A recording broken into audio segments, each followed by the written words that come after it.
Yo soy el castigo de Dios. Si no hubierais cometido grandes pecados, Dios no os habría enviado un castigo como el mío.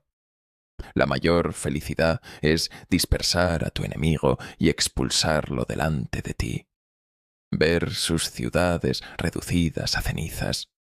Ver a quienes lo aman envueltos en lágrimas y envueltos en lágrimas. Son palabras del mítico y poderoso conquistador mongol, Genghis Khan, quien en apenas 20 años levantó un imperio colosal, encadenando historias que descansaron en su carisma personal, la elección de generales en razón de sus méritos, y no por linaje, y el empleo sistemático del terror. El verdadero nombre de Genghis Khan era Temujin, y los relatos históricos asignan fechas de nacimiento que van desde 1155 a 1682 y una gran variedad de posibles lugares de nacimiento. Pero buenos, digamos que nació alrededor del año 1162 en la región de Delumboldov, cerca del río Nong, lo que hoy es Mongolia. Era hijo de Yesugei, jefe de la tribu Kihat y Ha o Elun. Su infancia fue extremadamente difícil, aunque provenía de una familia aristocrática en una sociedad profundamente feudal. Cuando Temujin tenía 9 años, su padre fue envenenado por una tribu rival, los tártaros.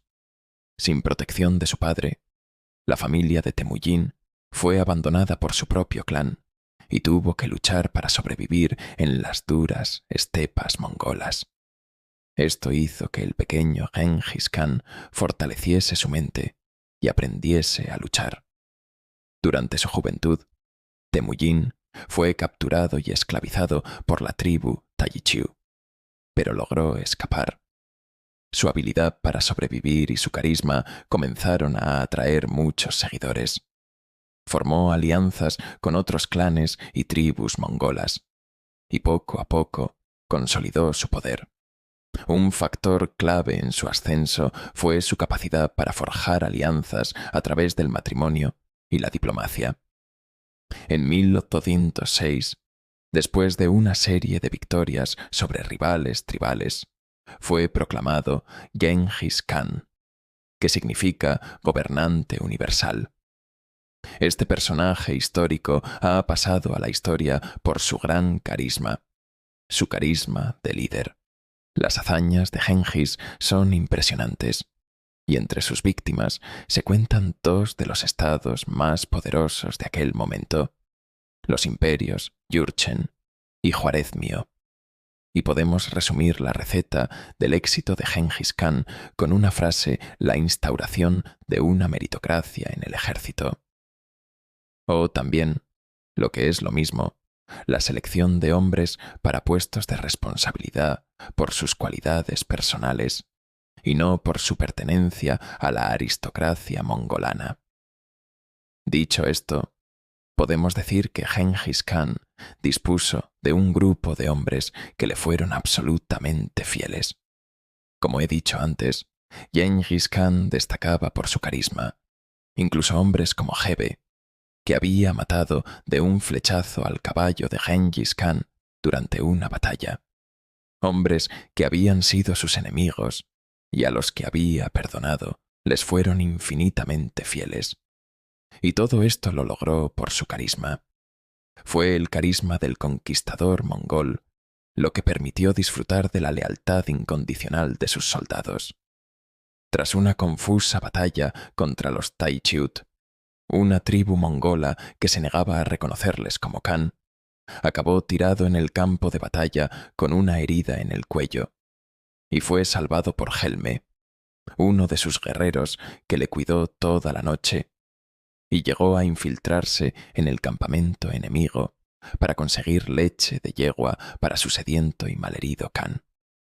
Cuando hablamos del ejército mongol de aquella época, el ejército de Genghis, tenemos que hablar de la durísima disciplina que implantó. Por ejemplo, en 1202, justo antes de una expedición para vengarse de los tátar, que habían asesinado a su padre unos 40 años antes, el conquistador mongol impartió esta rotunda orden a sus tropas. Si vencemos, que ninguno tome botín en ese momento, pues ya será repartido más tarde. Y si tenemos que retirarnos, tornemos al lugar de donde hayamos partido. Y formados otra vez, volvamos a atacar con brío. Todo aquel que no vuelva a la formación será decapitado. Los castigos por falta de disciplina eran colectivos. ¿A qué me quiero referir con esto? Es que en el ejército de Gengis, si algún soldado de una unidad de 10 hombres, que se llamaba Arban, huía en plena batalla, era ejecutado con sus compañeros, y si era todo un Arban el que huía, entonces era ajusticiada la unidad de 100 soldados y Yagun a la que pertenecía. Una vez consolidado su poder en Mongolia, Genghis Khan se propuso unificar todas las tribus mongolas bajo su mando. Utilizó tanto la fuerza militar como la astucia política para lograrlo, aparte de su gran carisma. Los que se le oponían enfrentaban la destrucción total, mientras que aquellos que se aliaban con él podían esperar recompensas y protección. Esta unificación fue crucial para el éxito de futuras campañas militares. Tenemos que decir que el ejército de Gengis era un ejército nómada, y destacaron por su gran capacidad de adaptación, demostrando una magnífica predisposición para probar nuevas estrategias a la hora de hacer frente a situaciones desconocidas. Donde más se notó esta actitud fue en la guerra de asedio, el gran talón de Aquiles de muchos de los ejércitos nómadas. Durante el primer asedio de una gran ciudad fortificada, Zongxing, la capital del reino Xixia, atacada en 1209, el ejército de Gengis, sin máquinas de asedio ni conocimientos técnicos, intentó derruir las murallas de la ciudad desviando el curso de un río para que se acabara el cimiento. Las lluvias provocaron el desbordamiento del río que acabó inundando el campamento de los mongols. Pero la determinación que éstos habían demostrado convenció al rey de Chichia para rendirse y entregar la capital. La capacidad de adaptación se combinó con la meritocracia, que no solo se aplicaba a los mongoles, cualquiera podría servir en el ejército de Ken Kishkan, desde un pastor de la estepa con aptitudes para el mando hasta un desector chino con conocimientos en la guerra de asedio.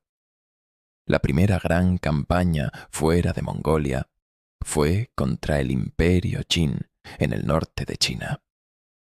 Genghis Khan comenzó su invasión en 1211 y, tras una serie de sangrientas batallas, capturó la capital de los Jin, Tongdu, que es la actual Pekín, en 1215. La conquista de China no solo enriqueció al imperio mongol con botones y tributos, sino que también les proporcionó valiosos conocimientos en ingeniería de asedio y tecnología militar. Otra de sus conquistas más notables fue la conquista del Imperio Corasmio. Este tuvo lugar entre 1219 y 1221. Se destaca por su brutalidad y por las tácticas innovadoras que emplearon los mongoles. El Imperio Corasmio estaba ubicado en el corazón de Asia Central, y el conflicto comenzó debido a una serie de malentendidos y provocaciones. En 1218, Genghis envió una caravana comercial al Imperio Corasmio, buscando establecer relaciones comerciales pacíficas por la ruta de la seda, por supuesto. Sin embargo, el gobernador de otra de las ciudades corasmias arrestó a los comerciantes mongoles bajo sospecha de espionaje y ejecutó a todos los miembros de la caravana. Genghis Khan, aún deseando resolver el asunto pacíficamente, aunque bueno, no lo creo, envió embajadores al Alá Muhammad II para negociar la liberación del gobernador y evitar la guerra. El Shah en lugar de disculparse, ejecutó a uno de los embajadores y desfiguró a los otros dos, enviándolos de vuelta a Gengis Khan. Imaginaos cómo se sintió Gengis Khan. Lo primero que hizo fue dividir su ejército en varias unidades, cada una con un objetivo específico. Esto creó confusión y dificultó la defensa de Corasmia, ya que no podíamos predecir por dónde vendría el próximo ataque.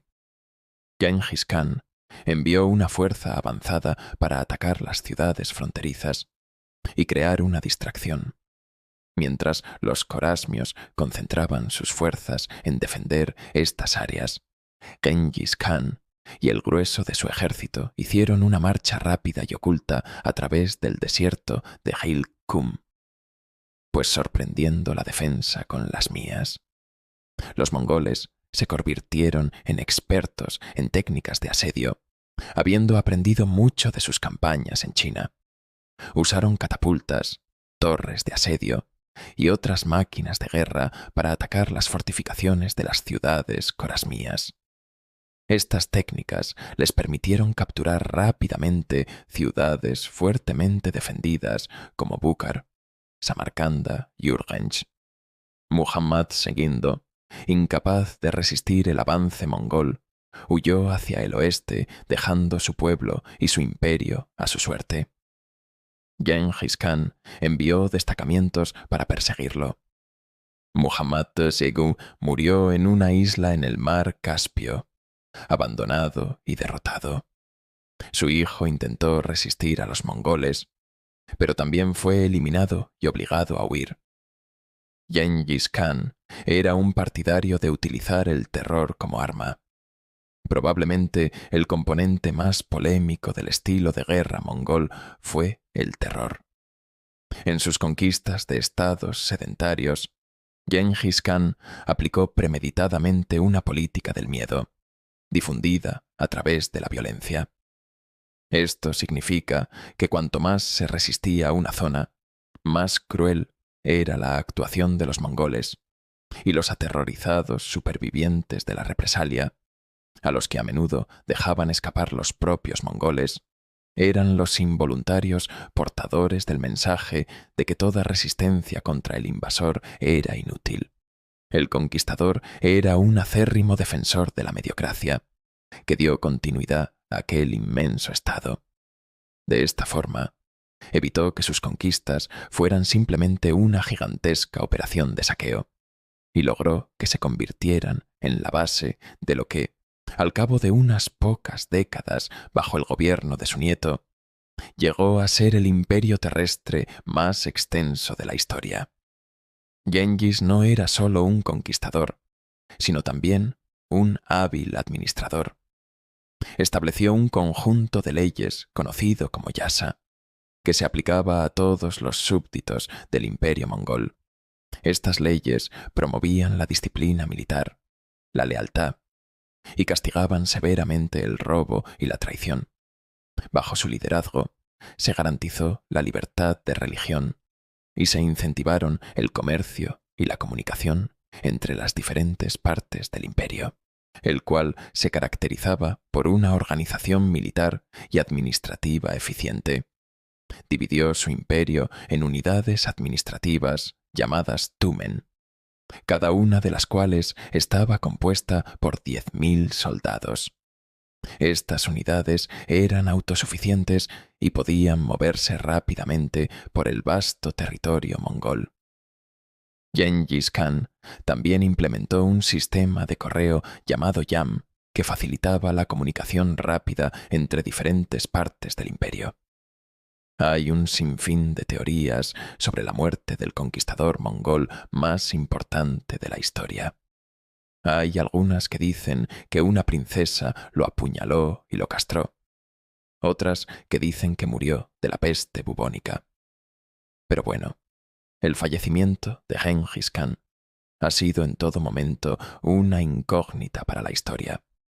Aunque él pidió que se lo enterrara en secreto, un ejército desconsolado transportó el cadáver, matando a cualquiera que apareciera en el camino para esconder la ruta. Cuando el emperador fue enterrado, 1000 caballos pisotearon su tumba para destruir cualquier rastro. Luego se cuenta que todos esos jinetes fueron ejecutados, y los ejecutores fueron ejecutados también, y los ejecutores de los ejecutores se suicidaron. Pero bueno, no deja de ser otra historia. Recordamos que el ejército de Gengis Khan había sido absolutamente fiel al conquistador. Pero bueno, han pasado 800 años desde entonces y nadie la ha podido encontrar. Este conquistador mongol nos dejó una de las más célebres frases: el propósito de la vida no es ser feliz, es ser útil, honorable, compasivo, hacer que haya alguna diferencia en haber vivido y vivido bien.